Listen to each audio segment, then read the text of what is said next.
Okay, hi guys. So I'm very lucky. I have a little posse of stalker trolls. So one of them, I'm about to discuss her latest attack. She's attacked me before on other issues. She's part of the team that's associated with Dr. Pierre Corrie, who's also attacked some of the stuff that I recommend.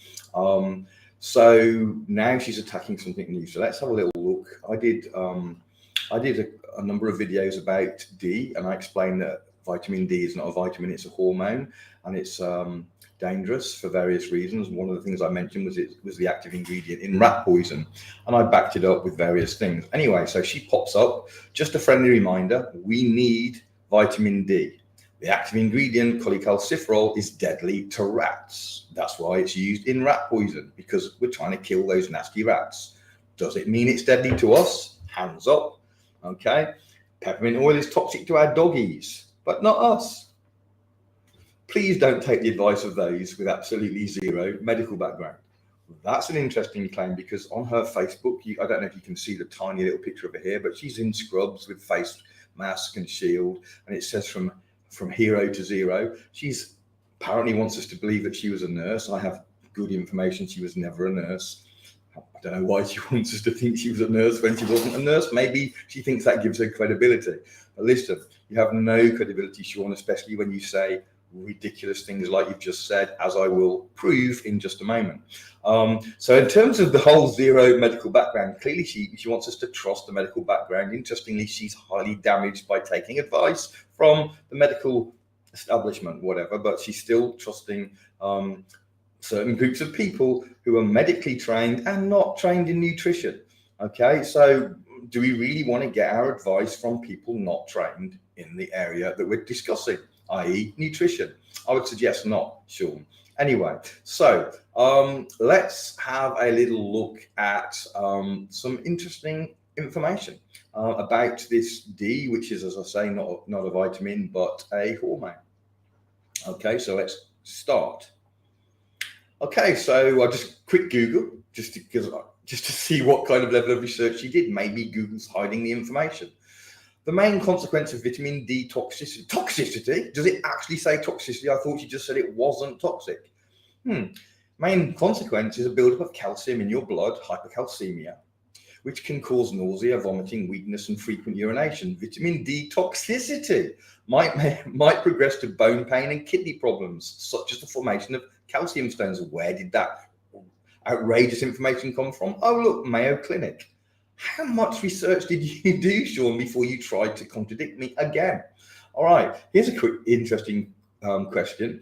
Is it fatal to have too much D? The inadvertent overdosing resulted in hypercalcemia. Oh my goodness, I'm losing my words. The inadvertent overdosing resulted in hypercalcemia. Its intoxication can be fatal. Oh, so much for it. Only bad for doggies. Or rats, actually. No, doggies it wasn't. That was the peppermint thing. Okay, what else can we find? That's just a very quick Google search, first thing that came up. Okay, let's go further. Here's a PubMed article.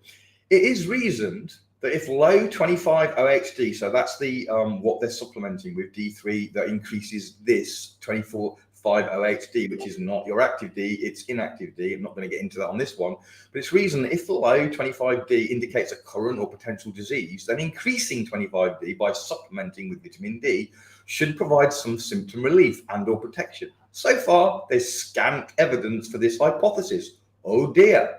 Despite the recent increase in vitamin D supplementation, chronic diseases have increased.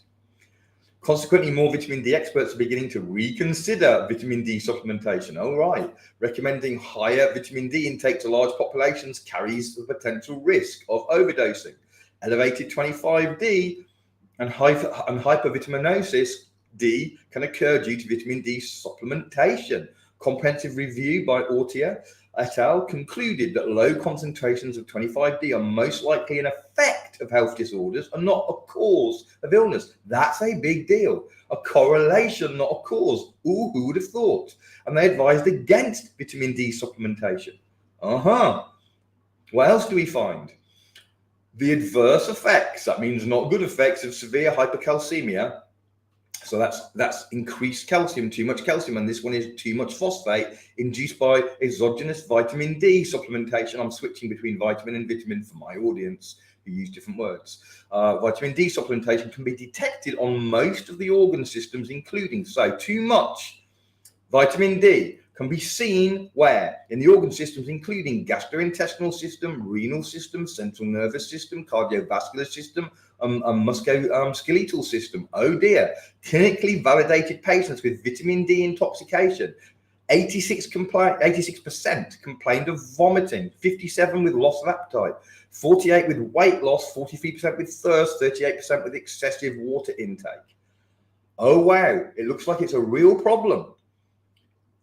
Going to close with this last one. Low blood levels of vitamin D have long been associated with disease, and the assumption, not science, assumption has been that vitamin D supplements may protect against disease. However, this new research demonstrates that ingested vitamin D is, what's that word there? Immunosuppressive. It's damaging your immune. You're taking that because you want to boost your immune, and it's not doing that. It's new evidence. The latest evidence shows that it's damaging your immune. Of course, many of us have known this for a long time. And that low blood levels of vitamin D may actually be a result of the disease process. Oh, really? Supplementation may make the disease worse. Listen, Shawn, you really don't know what you're talking about. You're not a nurse.